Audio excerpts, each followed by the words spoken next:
The sun hung low over the Montana plains, casting long shadows across the weathered fence posts that had stood sentinel for 30 years. Margaret sat in the golden grass, her white dress torn and stained with dirt, and something darker that she tried not to think about. Her bare feet were cut from running, and her arms bore scratches from thorns she had pushed through in her desperate flight. She had been walking for hours now, maybe longer. Time seemed to blur when fear was your only companion.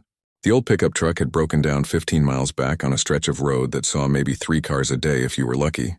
The man who had offered her a ride turned out to be the kind of help she wished she had never accepted.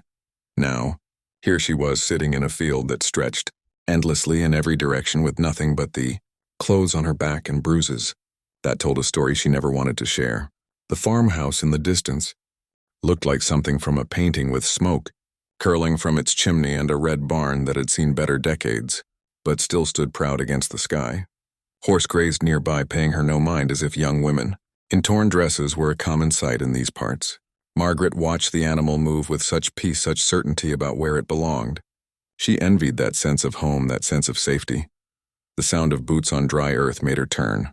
A man approached, walking slowly, as if he understood that sudden movements might send her running again. He was maybe 60, with gray threading through hair that had once been dark and lines around his eyes that spoke of too many summers, squinting into the sun. His clothes were simple work pants and a vest over a faded shirt, but they were clean and mended with care.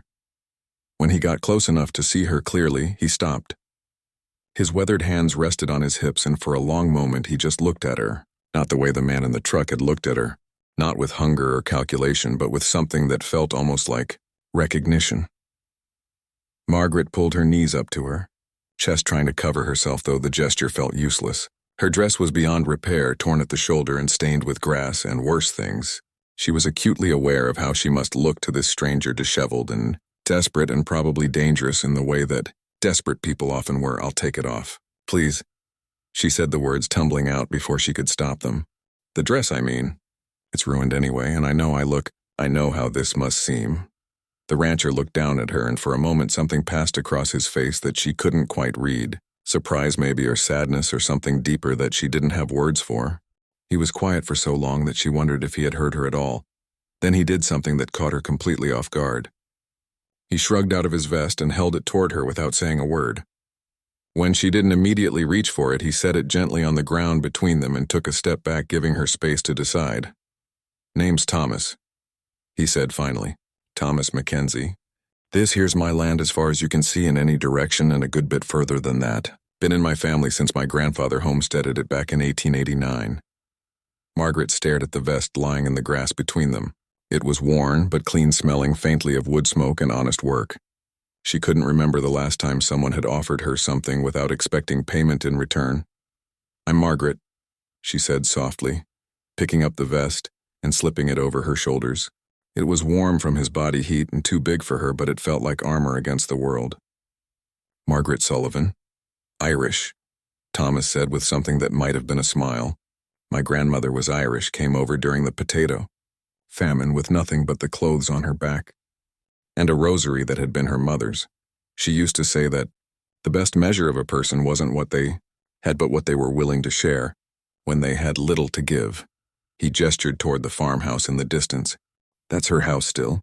Well, mine now, but it'll always be hers in the ways that matter. She'd have my hide if I left a young lady sitting in a field when there's a warm kitchen and clean clothes waiting." Margaret pulled the vest tighter around herself. "I can't pay you," she said. "I don't have any money or anything of value. The man I got a ride from took my purse when I—" She stopped, unable to finish the sentence. Thomas's jaw tightened almost imperceptibly, but his voice remained gentle. "Did he hurt you?" The question hung in the air between them, simple and direct, and somehow more loaded than all the explanations she had been rehearsing in her head. Margaret found that she couldn't answer it, not with words anyway, but something in her expression must have told him what he needed to know. "I see," he said quietly. "Well then, first things first, let's get you inside and cleaned up. My wife Ellen keeps a stock of clothes for situations like this. We've had occasion to help travelers before, folks who found themselves in difficult circumstances." Margaret looked up at him sharply. "You're married?" 42 years this fall," Thomas said, and there was pride in his voice, the kind that came from building something lasting with another person. "Ellen's inside making dinner. She saw you from the kitchen window and sent me out with instructions to bring you in, whether you wanted to come or not. That woman doesn't take no for an answer when someone needs help." The relief that flooded through Margaret was so intense it almost brought tears to her eyes. A wife, a woman in the house. Someone who might understand without judgment what it meant to be vulnerable and afraid. They walked toward the house in comfortable silence, Thomas matching his pace to her careful steps over the uneven ground. The horse followed them for a while, as if curious about their conversation before wandering back to its grazing. The farmhouse up close was even more beautiful than it had appeared from a distance. The wood siding had been painted white once, but had weathered to a soft cream that seemed to glow in the evening light. Flower boxes under the windows overflowed with geraniums and petunias, and the front porch wrapped around two sides of the building with rocking chairs positioned to catch both the morning and evening sun. As they climbed the front steps, the door opened and a woman emerged. Ellen Mackenzie was maybe 55, with silver hair pulled back in a neat bun and eyes the color of cornflowers. She wore a simple house dress covered by an apron that had seen countless meals prepared and spills cleaned up, but her smile was warm and immediate. "Oh, honey," she said, looking at Margaret with concern that felt genuine rather than intrusive. "You look like you've had a time of it. Come inside now and let's get you sorted." The interior of the house felt like stepping into a different era. The furniture was old but well-maintained, polished wood that gleamed in the lamplight, and fabrics that had been chosen for comfort rather than fashion.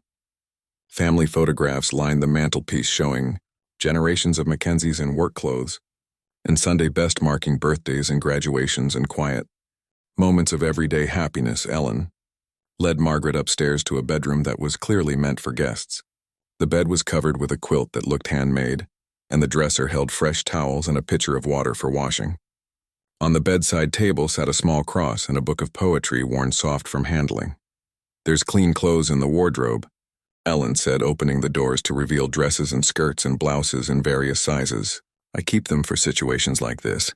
You'd be surprised how often folks find themselves in need of a fresh start. The bathroom's just down the hall when you're ready. Take your time, honey. Dinner won't be ready for another hour or so." Margaret stood in the middle of the room, holding Thomas's vest around her shoulders like a shield. "Why are you helping me?" she asked. "You don't know anything about me or what I might have done. For all you know, I could be running from the law or worse." Ellen sat down on the edge of the bed and patted the space beside her. After a moment's hesitation, Margaret joined her. "When I was about your age," Ellen said, "I found myself in a situation not unlike yours. Different circumstances, but the same feeling of having nowhere to go and no one to trust. A family took me in, fed me, clothed me, and asked for nothing in return, except that I pay it forward someday when I had the chance." She smoothed the quilt with one hand, a gesture that seemed automatic, born of decades of making beds and tending to details that mattered. "That was 45 years ago, and not a week goes by that I don't think about their kindness and how it changed the course of my life.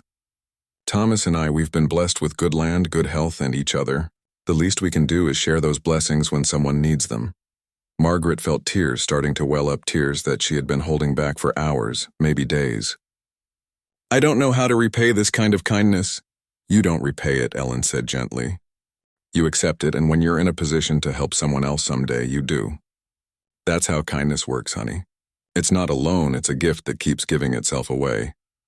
After Ellen left, Margaret stood alone in the guest room, looking at her reflection in the mirror above the dresser. Her face was streaked with dirt and tears, and her hair hung in tangles around her shoulders. The torn dress she wore told a story she wished she could erase but couldn't. She selected a simple blue dress from the wardrobe, something that looked like it might fit, and made her way to the bathroom. The hot water that flowed from the faucet felt like a luxury, and she stood under the shower longer than necessary.